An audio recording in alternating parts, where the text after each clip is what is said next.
स्वागत है आप सभी का आपके अपने YouTube चैनल एग्जाम वॉरियर्स में। पटवार भर्ती परीक्षा का परिणाम जारी हो चुका है और आज का हमारा वीडियो उन कैंडिडेट के लिए होने वाला है जो वेटिंग लिस्ट का इंतज़ार कर रहे हैं। साथ ही वे सभी स्टूडेंट जिनके नंबर जो थे वो कट ऑफ से ज़्यादा थे, फिर भी उन्हें अपना रोल नंबर फाइनल रिजल्ट की लिस्ट में देखने को नहीं मिला है, उनके लिए भी बहुत ही इंपॉर्टेंट वीडियो है कि इन दोनों प्रकार के कैंडिडेट को आगे क्या करना है, इसके बारे में हम बात करेंगे। साथ ही हमारे चैनल पे जो कट ऑफ बताई गई थी लगभग उतनी ही कट ऑफ रही थी, आप सभी ने देखा था। काफ़ी कमेंट भी आए थे कि सर आपके द्वारा जो बताई गई थी कट ऑफ वो बिल्कुल सही रही थी और उनके लिए बहुत ही उपयोगी रही थी। तो अगर आपको वीडियो अच्छा लगे तो लाइक एंड शेयर ज़रूर कीजिएगा। साथ ही आप सभी अगर चैनल पर नए हैं तो ऐसे ही इंपॉर्टेंट इन्फॉर्मेशन के लिए चैनल को सब्सक्राइब करना न भूलें। तो चलिए शुरू करते हैं। सबसे पहली बात ये निकल कर आ रही है, यानी कि जो फाइनल रिजल्ट आया था उसमें क्या देखने को मिला है। तो आप सभी जानते हैं कि इसमें नॉन टीएसपी की लगभग 4825 सीटें थी। टीएसपी के जो पद थे वो 785 थे। टोटल 5610 पदों के लिए ये एग्ज़ाम हुआ था। वही ये देखा जा रहा है कि जो फाइनल रिजल्ट निकल कर आए, जो फाइनल रिजल्ट की लिस्ट है, इसमें नॉन टीएसपी के तो 4551 पद हैं। टीएसपी के यानी कि नॉन टीएसपी के 4551 पदों को भरा गया है। टीएसपी के 641 पदों को भरा गया है और लगभग 5192 पद भरे गए हैं 5610 में से। बात आती है यहाँ पर कि 418 पद जो रिक्त है वो किन के लिए है। तो सबसे इंपॉर्टेंट बात यही है, प्रोविजनल लिस्ट वालों के लिए, यानी कि वे सभी अभ्यर्थी जिनके कट ऑफ से ज़्यादा नंबर थे फिर भी उनका सिलेक्शन नहीं हुआ है। तो ये एक तरीके से उनके लिए रिजर्व रखे गए हैं 418 पद, यानी कि वे सभी स्टूडेंट जिनके कट ऑफ से ज़्यादा नंबर थे उन्हें रोल नंबर देखने को नहीं मिला था। इसका साफ मतलब यही है कि आपको प्रोविजनल लिस्ट साथ में नॉट एलिजिबल लिस्ट में भी शामिल किया गया है।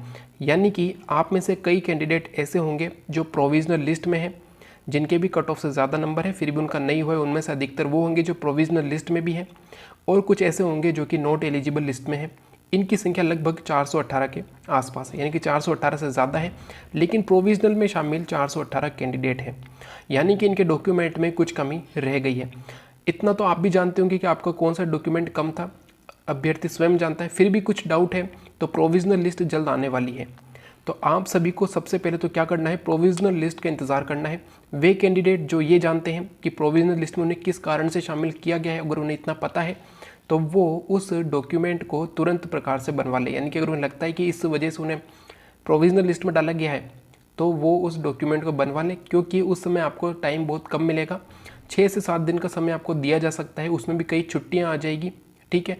तो उसे ध्यान में रखते हुए अगर आपको पता है कि आपको किस कारण से प्रोविजनल लिस्ट में डाला गया है तो वो आप ज़रूर बनवा लीजिएगा डॉक्यूमेंट।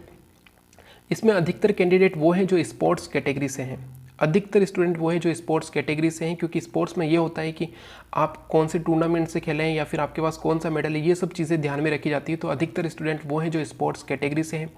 सेकंड नंबर पे वो स्टूडेंट आते हैं जो पीएच से हैं, यानी कि पीएच कैटेगरी से हैं। उनसे संबंधित भी कुछ जो है डॉक्यूमेंट होते हैं, तो उन्हें भी नोट जो प्रोविजनल लिस्ट में डाला जाता है। सबसे बड़े जो सबसे ज़्यादा स्टूडेंट है वो स्पोर्ट्स के हैं, इसके बाद पीएच के हैं, इसके बाद कई ऐसे अभ्यर्थी हैं जिनके जाति प्रमाण पत्र यानी कि कास्ट सर्टिफिकेट इनमें कुछ कमी रह जाती तो वो है। तो ले दे कि ये 3-4 कैटेगरी के स्टूडेंट हैं जो प्रोविजनल लिस्ट में शामिल हुए हैं। 418 को प्रोविजनल लिस्ट में शामिल किया गया है, ठीक है। तो इनमें से ऐसे स्टूडेंट होंगे जो डॉक्यूमेंट नहीं दे पाएंगे। वैसे तो सबको देने चाहिए, यानी कि सभी को अगर दे देंगे तो उन्हें ज्वाइनिंग मिल जाएगी, लेकिन कई ऐसे अभ्यर्थी होंगे जिनके डॉक्यूमेंट नहीं होंगे, उनके पास से कुछ कमी होगी तो उन्हें फिर बाहर किया जाएगा। तो आप ये मान के चलिए 418 में से कई ऐसे अभ्यर्थी होंगे जो नहीं दे पाएंगे और यही से वेटिंग लिस्ट निकल कर आएगी। यानी कि अब आपके पास जो है 2 चीज़ें निकल कर आई है। पहले तो ये कि 5192 जो है कि अभ्यर्थी जो हैं ये सेलेक्ट हो चुके हैं फाइनल रूप से।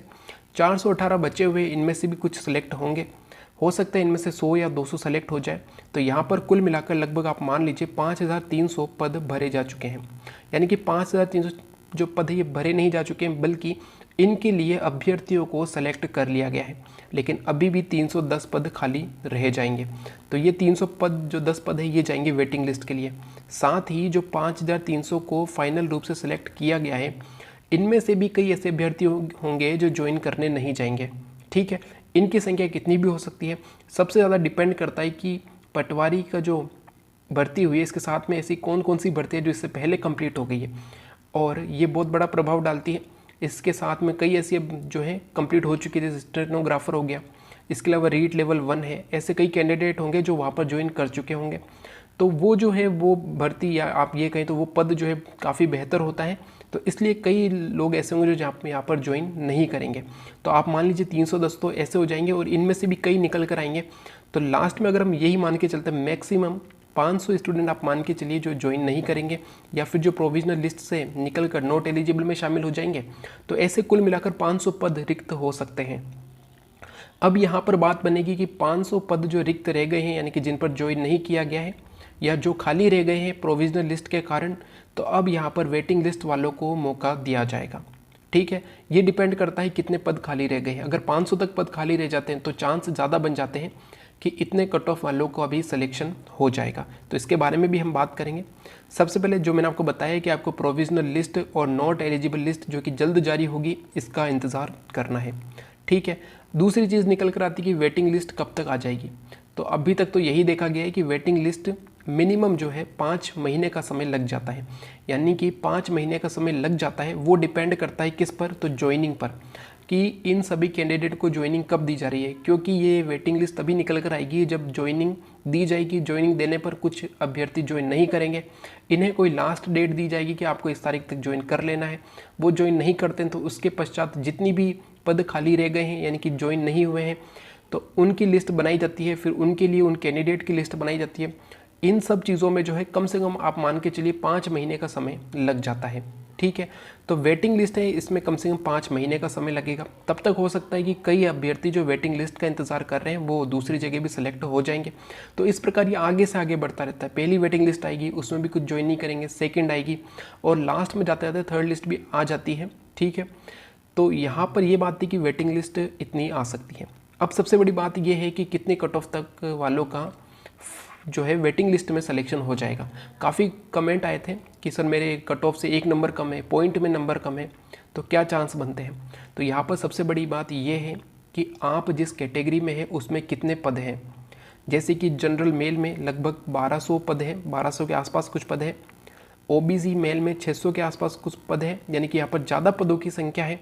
और अगर 500 पद खाली रह जाते हैं तो यहाँ पर सभी कैटेगरी के सम्मिलित पद हैं। ऐसे नहीं कि 500 सिर्फ जनरल के हैं, ओबीसी के हैं, 500 में सब शामिल होते हैं।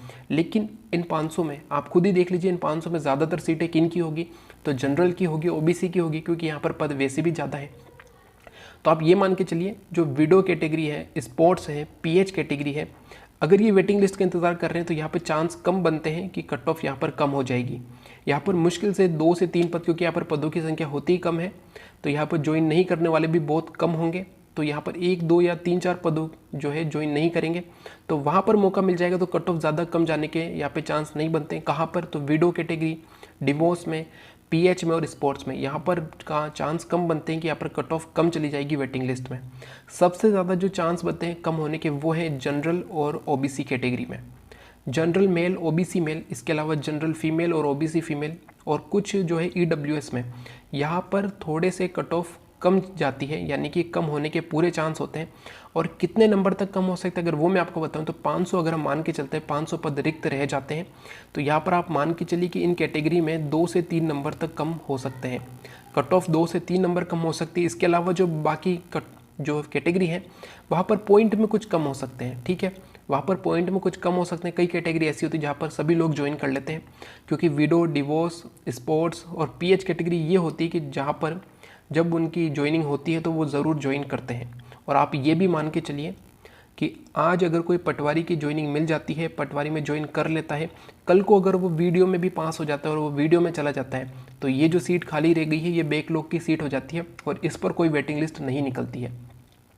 यानी कि अब ये जो सीट है ये अब अगली भर्ती में भरी जाएगी। यानी कि जिन सीटों पर ज्वाइनिंग ले ली गई है लेकिन वो बीच में ही छोड़ के चले गए हैं, तो वो सीटें खाली रह जाती है, उन पर कोई वेटिंग नहीं आती है।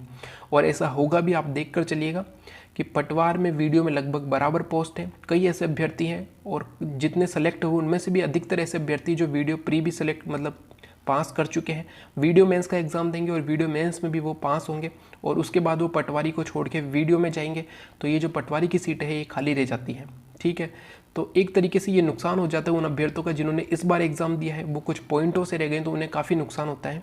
ठीक है, लेकिन ऐसा भी है कि जो इस बार रह गए हैं पटवारी में वो वीडियो में ज़रूर पास हो जाएंगे। मेरा मानना तो ये, अगर आप मेहनत करेंगे तो आप वीडियो मेंस भी क्लियर कर लेंगे। क्योंकि जितने भी अभ्यर्थी रह गए हैं कुछ नंबर से, इनमें से 90 या 80 से 90% अभ्यर्थी ऐसे होंगे जो वीडियो मेंस के लिए बहुत अच्छी मेहनत करेंगे और वहाँ पर ज़रूर सेलेक्ट होंगे। तो ये था हमारा वीडियो जिसमें मैंने आपको बताया है कि प्रोविजनल लिस्ट का जो वेट कर रहे हैं उन्हें किन किन चीज़ों का वेट करना है, और वेट नहीं करते रहना है। अगर उन्हें पता है कि इस डॉक्यूमेंट के कारण वो बाहर हो सकते हैं तो वो उन्हें ज़रूर उसे कंप्लीट कर लेना है अगर वो उनसे हो पाता है। यानी कि कई ऐसे डॉक्यूमेंट होते हैं जो अब हमारे हाथ में नहीं बनना, तो वो अलग बात है, लेकिन जो आप बना सकते हैं उसे बनाइएगा। ठीक है, वेटिंग लिस्ट का इंतज़ार कर रहे हैं, उन्हें कितना इंतज़ार करना पड़ेगा, कितने नंबर तक उनका हो जाएगा, वो मैंने आपको बताया। किस किस कैटेगरी में चांस बनते हैं कम होने के और कितने चांस बनते हैं वो मैंने आपको बताया है। तो अगर आज का वीडियो आपको अच्छा लगे तो लाइक एंड शेयर ज़रूर कीजिएगा। साथ ही आपको बहुत ही बेहतर इन्फॉर्मेशन दी जाती है, तो चैनल को सब्सक्राइब करना न भूलें। Thank you. जय हिंद, जय भारत।